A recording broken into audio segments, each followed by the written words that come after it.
Alright, I got a piece of ingrain honey locust here that was all busted up. It just sat in the building for, I don't know, well over a year before I cut it up. And it was busted up, so I took it and I mounted it on a piece of plywood and encapsulated with a wrap. Put some epoxy in there, some deep pour epoxy, and let it sit. And it's been setting up several months like that, but I'm gonna go ahead and work on turning it. See if I can't get caught up on some of these old projects. Enjoy.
Alright, I got the bowl all turned this morning. Been out in the pea patch, picking peas, but now we're going to finish her up. And I've always wanted to use some of this acrylic on a bowl, so I decided to do that. I got some of this old artistry fast set that they use on tumblers. And like I say, it's old, you can tell because of the yellow and the hardener. But I've had good luck with this stuff so far on some candlesticks, so I'm going to try it out on this bowl. We'll put it on here and get her going and see how she looks. And, you know, there's so many finishes out there that you can use on this stuff. And this stuff here, like I say, it was given to me by a friend that used to do tumblers, so it's quite old. I don't know how old it was when it was given to me, but I've had it probably a couple years.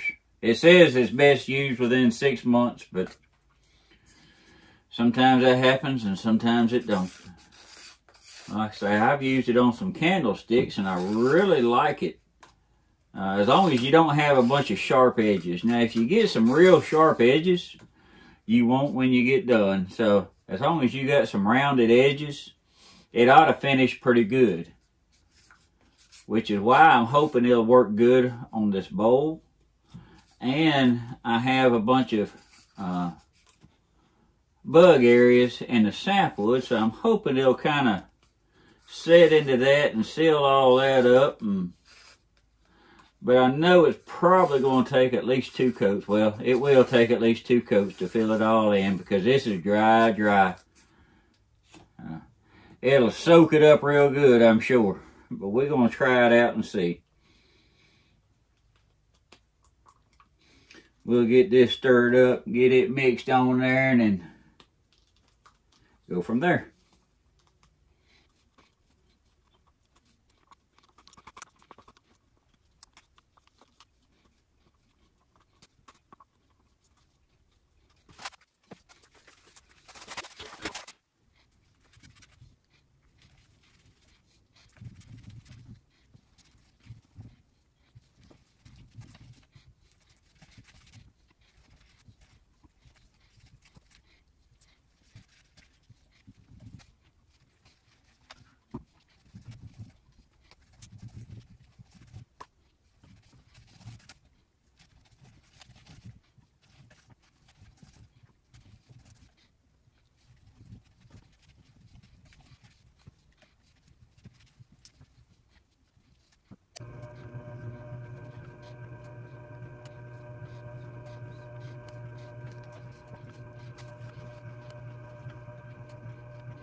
can see how it's bubbling up with air bubbles because all it's just soaking in. So I'm going to continue working on this, heating it, popping bubbles, letting it get soaked in so it can harden up, because it's that way there and in there.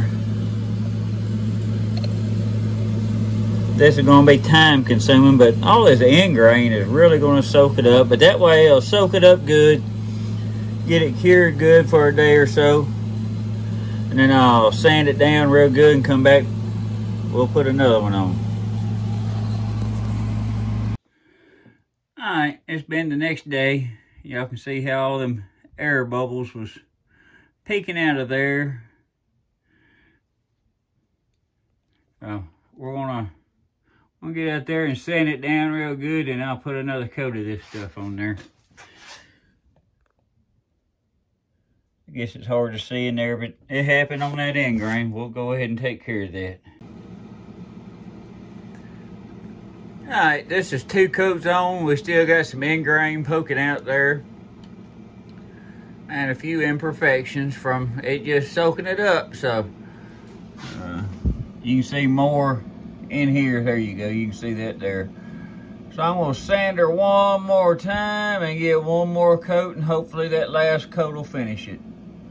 But I'm going to take a look at it and see. We'll try it out.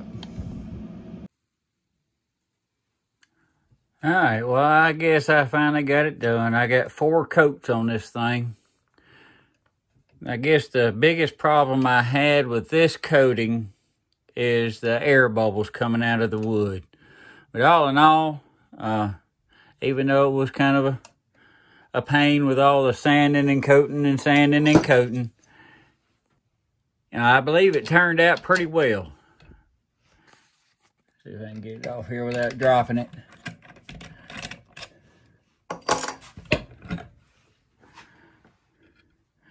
I do like the shine and luster. You can tell where a couple of the air bubbles still was coming out of it, but good enough. Sometimes you just got to say good enough. And then down at the bottom, I always put my name and type of wood and the date I finish it, because people always ask them questions. That way I remember. I thought that was pretty cool, the way that blue was looking through there. But yeah, so if you have a piece of wood that you got, I had a whole chunk out of this one that was loose that I just epoxied it in there and went with that. And that has worked well. I wouldn't recommend this finish every time, but it was nice dealing with it this time. So tell me what you think. If you like it, thumbs up. If you don't, thumbs down. That's okay. And I will see y'all with the next one.